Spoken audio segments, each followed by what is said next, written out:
Assalamualaikum warahmatullahi wabarakatuh. Bersyukur kepada Allah Subhanahu wa taala, alhamdulillahi rabbil alamin. Dan bersalawat kepada nabi kita Nabi Muhammad sallallahu alaihi wasallam. Allahumma sholli ala Muhammad wa ala ali Muhammad. Baik, kita bisa langsung saja share screen terkait dengan tafsir. Let's go. Oke, bismillahirrahmanirrahim. Surat Al-Lahab, Makkiyah 5 ayat. Oke, surat Al-Lahab yang berarti Abu Lahab adalah surat Makkiyah, yaitu surat yang turun pada 13 tahun pertama Nabi Muhammad sallallahu alaihi wasallam itu berdakwah, yaitu periode Makkah. 5 ayat. Penamaan surat dinamakan juga surat Al-Masad karena di akhir surat Allah Subhanahu wa taala berfirman, fi jidha hablum mim masad, yakni di leher Ummu Jamil yaitu istri Abu Lahab terdapat tali dari serabut yang melilit. Surat ini dinamakan dengan surat Tabbat karena firman Allah di permulaan surat Tabbat yada abi lahabiu dan seterusnya, yakni hancur dan rugilah kedua tangan Abu Lahab. Demikian pula dinamakan surat Abu Lahab atau surat Al-Lahab. Nah, surat yang bagaimana ini? Surat Al-Lahab kita akan bahas di pembahasan selanjutnya di pertemuan kali ini. Persesuaian surat ini dengan surat sebelumnya namanya adalah surat An-Nasr. Terdapat pertentangan antara surat ini dan surat sebelumnya yaitu surat An-Nasr. Di dalam surat sebelumnya An-Nasr, Allah Subhanahu wa taala menyebutkan bahwa balasan orang yang taat adalah mendapatkan pertolongan dan kemenangan di dunia dan pahala yang banyak di akhirat. Sementara itu dalam surat ini Al-Lahab, Allah Subhanahu wa taala menyebutkan bahwa balasan orang yang bermaksiat adalah kerugian di dunia dan siksaan kelak di akhirat. Sebagaimana paman Nabi ini yaitu Abu Lahab yang kemudian menghalang-halangi orang untuk menerima dakwah Islam. Nah, ini adalah orang yang bermaksiat dan nantinya dia akan mengalami kerugian di dunia dan juga siksaan di akhirat kelak. Oke, kandungan surat. Menurut ijma', kandungan surat ini adalah tentang balasan bagi Abu Lahab Abdul Uzza bin Abdul Muthalib, yaitu paman Nabi Muhammad sallallahu alaihi wasallam, dan bagi istrinya Ummu Jamil Arwah binti Harb bin Umayyah, yaitu saudari Abu Sufyan. Balasan tersebut berupa kehancuran Abu Lahab, musuh Allah dan Rasulnya sallallahu alaihi wasallam di dunia, dan nantinya akan dimasukkan ia ke dalam neraka jahanam karena ia begitu sangat memusuhi Nabi Muhammad SAW dalam berdakwah dan mencegah manusia untuk beriman kepada beliau. Demikian pula istrinya Abu Lahab ikut serta dalam permusuhan Nabi SAW sehingga ia juga bakal merasakan siksa tersebut. Ia membantu suaminya atas kekufuran, pembangkangan, dan penentangannya terhadap agama Islam. Sehingga pada hari kiamat kelak, ia akan menjadi teman suaminya untuk merasakan siksa di dalam neraka jahanam. Sebab turunnya surat Al-Lahab ini diriwayatkan dalam Sahih Bukhari dan Muslim serta selainnya redaksi hadis Muslim. Dari Ibnu Abbas ia berkata, tatkala turun ayat, dan berilah peringatan kepada kerabat-kerabatmu Muhammad yang terdekat. Asy-Syu'ara 214. Kita sudah bahas ini di bagian ini ya, bab tentang sirah nabawiyah, yaitu dakwah terang-terangannya jahriyah. Dan ayat dan kabilahmu yang ikhlas, tapi di sini ada footnote 269. Dulu ini adalah ayat Al-Quran namun telah dihapus tulisan dan bacaannya. Oke, saya tidak akan membahas terkait itu ya. Oke, Rasulullah SAW keluar rumah hingga sampai di Bukit Sofa dan berseru, "Ya Sabaha, Ada footnote-nya lagi, ini sudah kita bahas juga di bab tentang sirah nabawiyah ya. Ini adalah kalimat seruan untuk melawan musuh di waktu pagi. Ketika mendengar panggilan seruan dari Nabi Muhammad SAW,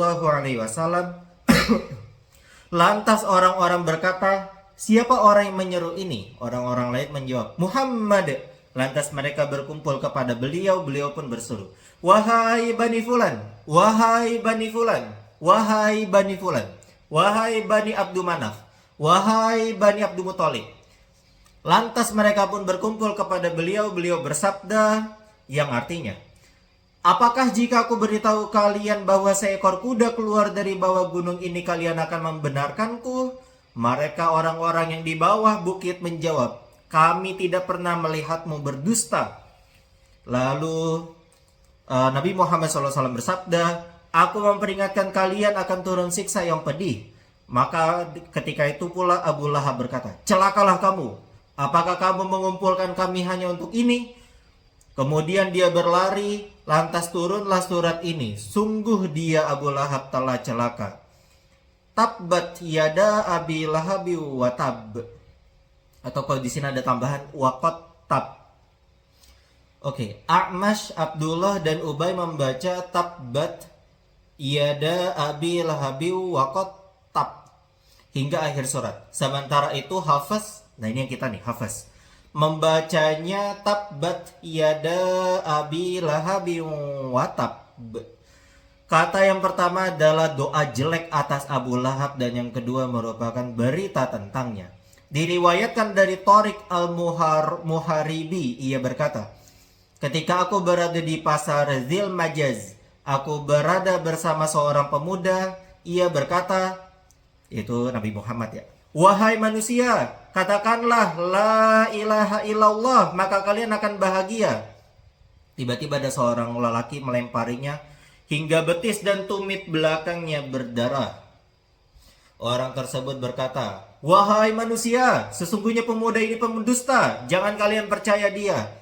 Lantas aku bertanya, aku ini maksudnya adalah ini ya, Tariq al-Muharibi. Lalu aku bertanya, siapa orang ini? Mereka menjawab, Muhammad, yang mengaku bahwa dia adalah seorang nabi. Dan ini adalah pamannya Abu Lahab yang menyangkanya adalah seorang pendusta. Oke. Nah, baik, kita akan baca tafsirnya. Balasan bagi Abu Lahab dan istrinya. Surat Al-Lahab ayat 1-5. A'udzu billahi minasyaitonir rajim. Bismillahirrahmanirrahim. Tabbat yada abi lahabin wa tab. Ma aghna anhu maluhu wa ma kasab. Sayasla naran dzata lahab wa imra'atuh hammalatal hatab fi jidiha hablum mim masad. Oke. Yang artinya, binasalah kedua tangan Abu Lahab dan benar-benar binasa dia. Tidaklah berguna baginya hartanya dan apa yang dia usahakan. Kelak dia akan masuk ke dalam api yang bergejolak, yaitu neraka. Dan begitu pula istrinya, pembawa kayu bakar atau penyebar fitnah.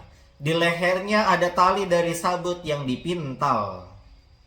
Oke, bahasan berikutnya kita skip. Kita langsung saja ke mufradat lughawiyah, kosakata bahasa.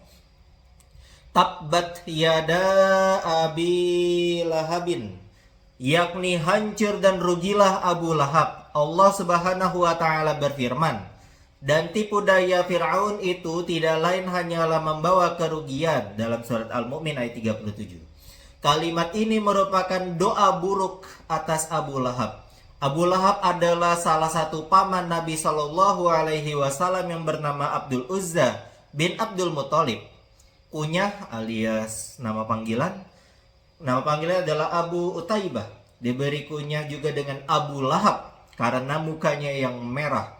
Watab, sungguh rugi. Ini merupakan kabar setelah adanya doa jelek atasnya, seperti perkataan mereka bla bla bla, Allah menghancurkannya maka ia hancur.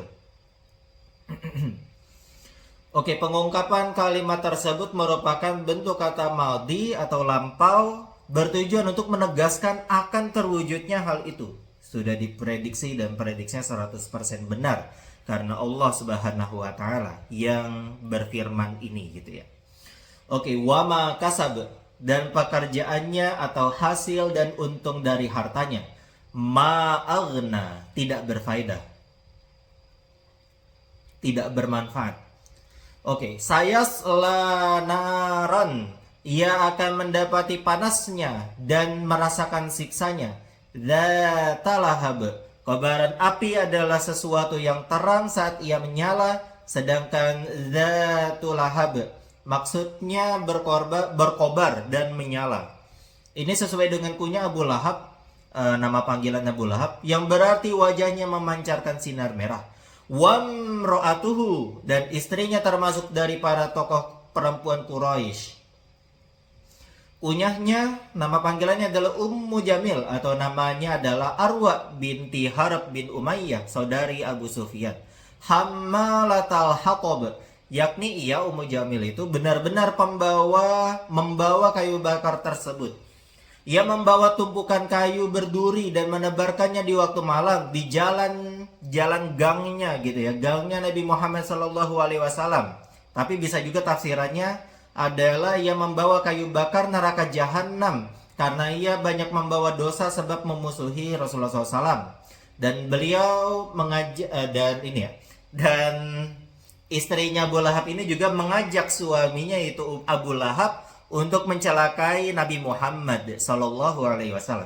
Bisa pula ayat tersebut juga merupakan ungkapan kiasan yang bermakna orang perempuan tukang adu domba yang suka menyulut api permusuhan di kalangan mereka. Pada intinya sama ya, sama-sama memerangi dakwah dari Nabi Muhammad Sallallahu Alaihi Wasallam.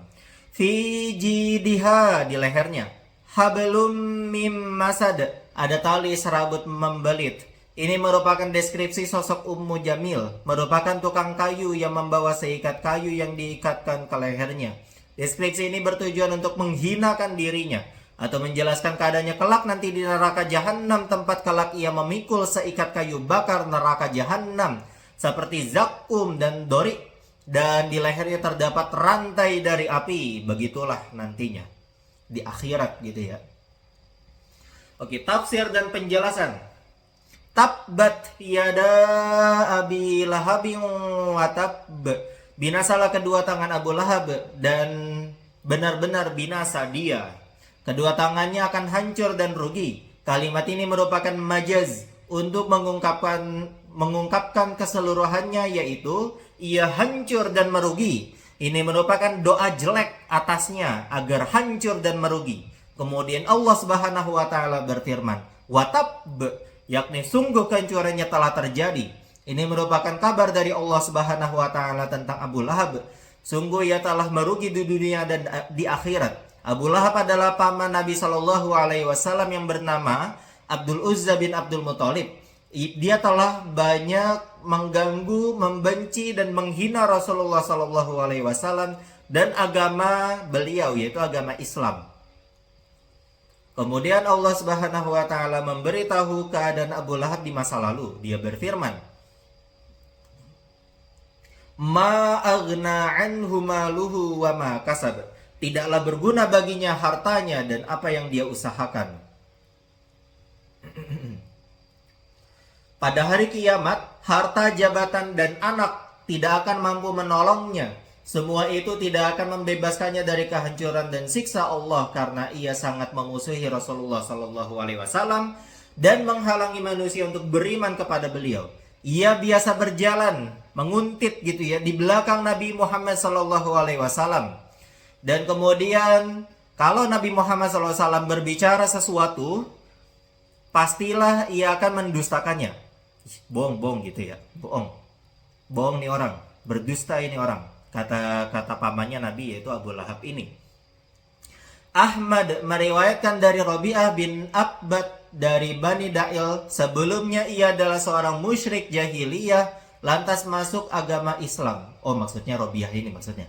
Rabi'ah ini adalah musyrik jahiliyah lalu masuk agama Islam. Dia berkata, aku melihat Nabi Shallallahu Alaihi Wasallam di masa jahiliyah di pasar Dzil Majaz. Beliau berseru, wahai manusia, katakanlah la ilaha illallah, tiada Tuhan melainkan Allah, maka kalian akan bahagia. Saat itu orang-orang berkumpul di hadapan beliau. Di belakang beliau ada seorang laki-laki berwajah bersih, bermata juling, dan rambutnya mempunyai 2 kuncir. Ia berkata, sesungguhnya dia Nabi Muhammad adalah seorang sobi. Ada footnote 274. Sobi adalah orang yang beragama antara Yahudi dan Majusi. Oh, di sebelah kiri juga ada footnote ternyata terlewat. Nah, nanti kita bahas ya. Oke, sesungguhnya dia Muhammad, Nabi Muhammad SAW adalah seorang sobi dan pendusta. Lelaki tersebut mengikuti beliau kemanapun beliau pergi. Lantas aku bertanya tentang sosok lelaki tersebut, dan orang-orang menjawab, ini adalah pamannya, yaitu Abu Lahab. Perbedaan antara mal dan kasab adalah modal dan untung. Ma aghna anhu maluhu wa ma kasab, modal dan untung. Oke. Nah, menanggapi tentang footnote yang di sebelah kiri 273, tabbat siyada abi lahabi wa tabb, yaitu di awal surat ini Allah Subhanahu wa taala tidak berfirman qul, tidak, katakanlah gitu ya, sebagaimana pada surat Al-Kafirun, qul ya ayyuhal kafirun, agar Nabi Shallallahu alaihi wasallam tidak langsung berbicara secara langsung kepada paman beliau yaitu Abu Lahab, yang justru akan menambah kemarahannya. Hal itu bertujuan untuk menjaga kehormatan dan merealisasikan prinsip rahmah kasih sayang. Maksudnya adalah Allah mengatakannya langsung kepada Abu Lahab ya, gitu. Bukan perkataannya Nabi Muhammad, bukan disuruh kul gitu ya, bukan katakanlah Muhammad gitu, tapi langsung saja dari Allah Subhanahu wa taala menegaskan, tabbat yada abi lahabi wa tabb ma aghna anhu maluhu wa ma kasab sayasla naran dzata lahab, kelak dia akan masuk ke dalam api yang bergejolak alias neraka. Ia akan merasakan panasnya neraka jahanam yang apinya berkobar-kobar. Ia akan disiksa di neraka yang apinya berkobar-kobar yang membakar kulitnya, yaitu di neraka jahanam. Abu Hayyan berkata, huruf sin sayasla naran dzata lahab dalam ayat tersebut berfungsi sebagai istiqbal masa yang akan datang. Meskipun waktunya diakhirkan, namun ancaman itu pasti akan terwujud. Oke. Wamro'atuhu hammalatal hatab, dan begitu pula istrinya membawa kayu bakar penyebar fitnah. Istrinya juga akan dibakar di neraka yang mempunyai kobaran api, yaitu Ummu Jamil Arwa binti Harb, saudarinya Abu Sufyan. Ia pernah membawa duri dan disebarkan di waktu malam di jalan yang dilalui Nabi Shallallahu Alaihi Wasallam. Ini bermaksud juga, maksud daripada itu pembawa kayu bakar adalah Ummu Jamil tersebut gemar mengadu domba manusia. Orang yang suka mengadu domba di kalangan manusia disebut membawa kayu bakar di kalangan mereka. Yakni ia senantiasa menyulut api permusuhan di antara mereka dan menebar keburukan. Ini adalah pendapat mayoritas ulama. Abu Hayyan berkata, yang tampak adalah bahwa ia, Ummu Jamil, benar-benar membawa kayu yang berduri untuk menyakiti Rasulullah SAW dengan menebarkannya di jalan yang dilalui oleh beliau dan para sahabat. Ia dicela karena perbuatannya tersebut, sehingga disebutlah dengan hammalatal hatab, pembawa kayu bakar. Fi jidiha hablum mim masad, di lehernya ada tali dari sabut yang dipintal. Di lehernya terdapat tali yang terbelit dari tali neraka, yakni rantai neraka. Allah Subhanahu wa taala telah mendeskripsikan keadaannya saat disiksa di neraka jahanam dengan keadaannya di dunia saat mengadu domba. Ia membawa kumpulan kayu berduri yang diikat di lehernya, kemudian ia terbarkan di jalan yang dilalui oleh Nabi Shallallahu Alaihi Wasallam. Setiap orang yang berbuat kejahatan akan disiksa dengan jenis kejahatan yang sama. Ada juga yang berpendapat bahwa Allah Subhanahu wa taala mendeskripsikannya di dunia sebagai seorang perempuan tukang kayu demi untuk menghinanya dan suaminya. Ketika Ummu Jamil mendengar surat ini, Nah, ini tanggapannya nih. Ia segera pergi menemui Abu Bakar saat ia berada bersama Rasulullah SAW di masjid. Ia pergi dengan membawa batu dan berkata kepada Abu Bakar, "Aku mendengar bahwa temanmu menghinaku. Pasti aku akan membalasnya. Pasti aku akan membalasnya." Lantas Allah Subhanahu wa taala membuat matanya, yaitu Ummu Jamil, nggak bisa ngelihat Rasulullah SAW, padahal lagi di sebelahnya Abu Bakar. Jadi Ummu Jamil ini lagi lagi ngedumel gitu ya di depannya Abu Bakar gitu. Kalau aku ketemu Muhammad nanti aku akan celakakan dirinya, aku akan balas gitu ya. Padahal Muhammad lagi beberapa tidak jauh gitu ya, cuma beberapa meter doang gitu dari dirinya. Nah itu. Nah, Allah Subhanahu wa taala yang membuat matanya tidak dapat melihat Rasulullah sallallahu alaihi wasallam. Diriwayatkan bahwa Abu Bakar radhiyallahu anhu berkata kepadanya, "Hei, apakah kamu melihat seseorang bersamaku?" Ummu Jamil berkata, "Apakah kamu menghinaku? Aku tidak melihat seorang pun selainmu." Gitu. Padahal di sebelahnya ada Nabi Muhammad gitu ya. Tapi Ummu Jamil merasa tersinggung gitu ya. Yang benar aja gitu. Nah, kamu kan sendiri gitu ya. Aku tidak melihat seorang pun di sebelahmu. Yang tampak adalah makna yang pertama. Sa'id bin Musayyab berkata Ummu Jamil adalah perempuan yang banyak memakai kalung mewah. Ummu Jamil pernah berkata, "Demi Lata dan Uzza, pasti akan aku dermakan, sumbangkan gitu ya, kalung mewah ini untuk menentang Muhammad." Lantas Allah Subhanahu wa taala membalasnya dengan memberinya rantai api di lehernya kelak di neraka nanti. Nauzubillah min zalik ya. Nah, jangan sampai kita seperti ini. Kisahnya ya, kisah hidup kita gitu ya. Jangan sampai memerangi Allah dan Rasulnya, karena pasti akan disiksa di neraka kelak. Neraka jahanam. Fikih kehidupan atau hukum-hukum. Surat ini menjelaskan bentuk siksa Abu Lahab dan istrinya Ummu Jamil serta balasan mereka berdua di dunia dan di akhirat karena memusuhi Rasulullah Shallallahu Alaihi Wasallam.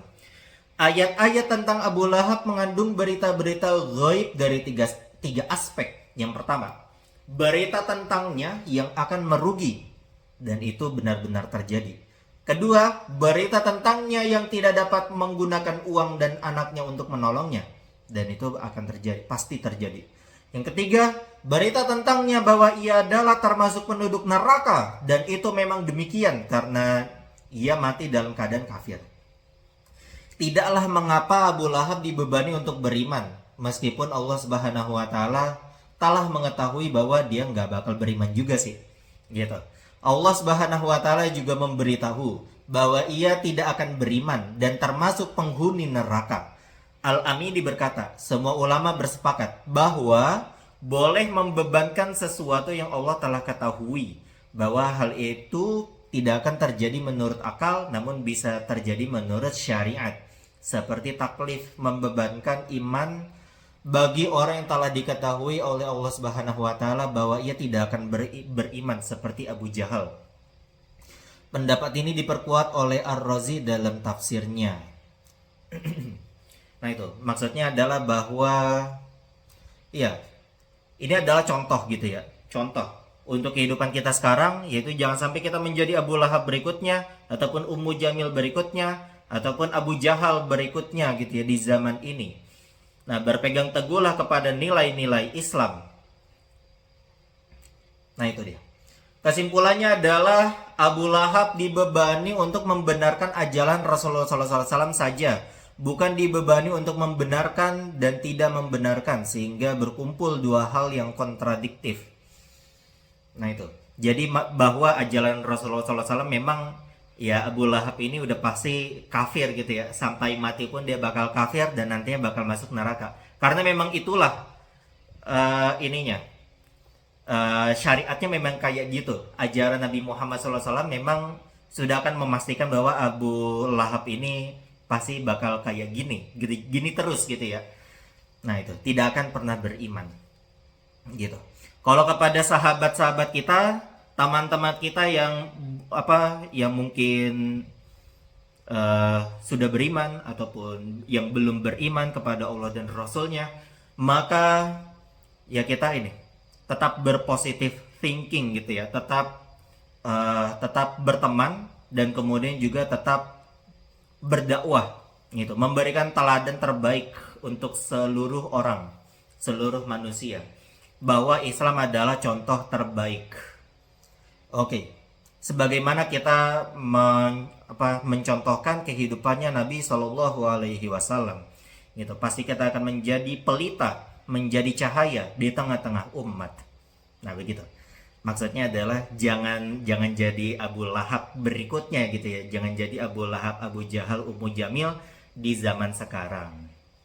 Oke, dua ayat terakhir yaitu ini ya, tentang Ummu Jamil ya, istrinya dari Abu Lahab, yaitu menyifati siksa Ummu Jamil bahwa dia dan suaminya akan merasakan panas api neraka jahanam yang berkobar-kobar. Dia akan hancur di dunia dan akan disiksa kelak di akhirat dengan rantai api yang melilit di lehernya. Ini semua karena dia mengganggu Nabi Shallallahu Alaihi Wasallam dengan begitu bersemangat menghancurkan manusia dengan adu domba, serta menebar api permusuhan di antara mereka. Ad-Dhahhak dan lainnya berkata, Ummu Jamil suka menghina kefakiran Nabi Shallallahu Alaihi Wasallam. Dia mengumpulkan kayu bakar dalam ikatan dan mengangkat dengan ikatan tali di lehernya. Oh, ini ceritanya ini kematiannya Ummu Jamil. Dia ngumpulin kayu bakar dan lalu kemudian diikat di lehernya gitu ya untuk membawa kayu bakar itu. Lantas Allah Subhanahu wa taala mencekik lehernya tersebut di dunia hingga ia meninggal dunia. Ini kematian yang menyakitkan sih. Udah kayak bunuh diri gitu ya. Nah, gantung gitu. Nah, begitu bencinya Ummu Jamil kepada Nabi Muhammad Shallallahu Alaihi Wasallam sehingga dia mengumpulkan kayu bakar yang sangat banyak dan malah dililit ke lehernya gitu ya, udah takdirnya kali ya. Nah itu, sampai kemudian dia tercekik dan kemudian dia meninggal dunia gitu. Dan kelak di akhirat nanti tali tersebut akan dibuat dari api neraka. Nauzubillah min zalik. Nah, terus juga kalau siapa namanya Abu Lahab, kalau Abu Lahab tidak dijelaskan di ini ya, di tafsir dari Quran surat Al-Lahab ini, tapi yang pasti adalah Abu Lahab dia matinya itu sangat mengenaskan. Nanti selengkapnya ketika kita membahas tentang sirah nabawiyah, tapi benar-benar mengenaskan, membusuk gitu ya. Jadi dia luka, tapi lukanya itu Allah buat perparah gitu ya, perparah sampai kemudian sangat disgusting ya, sangat menjijikan teman-teman sekalian. Nanti ketika sirah nabawiyah akan kita bahas tentang itu, kematiannya Abu Lahab. Gitu. Itu setelah perang Badar, by the way. Setelah perang Badar alias ketika dakwah Nabi Muhammad SAW di Madinah. Oke, para ulama berkata dalam surat ini Al-Lahab terdapat mukjizat dan bukti yang jelas tentang kenabian Nabi Muhammad Sallallahu Alaihi Wasallam semenjak Allah Subhanahu Wa Taala menurunkan firman-Nya, sayasla naran dzata lahab wa imra'atuhu hammalatal hatab fi jidha hablum mim masad. Allah memberitahu bahwa mereka berdua, Abu Lahab dan istrinya, akan celaka dan tidak akan beriman. Salah satu dari mereka tidak ada yang beriman, baik secara zohir maupun batin, sembunyi-sembunyi maupun terang-terangan. Ini merupakan dalil paling kuat atas kenabian Nabi Muhammad Sallallahu Alaihi Wasallam. Memang sudah ditakdirkan oleh Allah begitu, dan juga sebagai contoh bagi kita semua, gitu. Nah, kita membenarkan gitu ya, membenarkan ajaran Nabi Muhammad Sallallahu Alaihi Wasallam dan juga ekspansi. Ketika kita sudah paham dengan agama ini, agama Islam, kita membenarkan apa yang dibawa oleh Nabi Muhammad dan juga risalah-risalahnya, Al-Quran. Nah, maka kita ekspansif, kita sebarkan kepada semuanya agar menjadi cahaya untuk dunia ini. Nah, baik, demikian ngaji kita pada hari ini tentang surat Al-Lahab. Kita cukupkan ngaji kita dengan membaca hamdalah dan doa kafaratul majelis. Alhamdulillahirabbil alamin, subhanakallahumma wa bihamdika Asyhadu alla ilaha illa anta astaghfiruka wa atubu ilaik. Wassalamualaikum warahmatullahi wabarakatuh.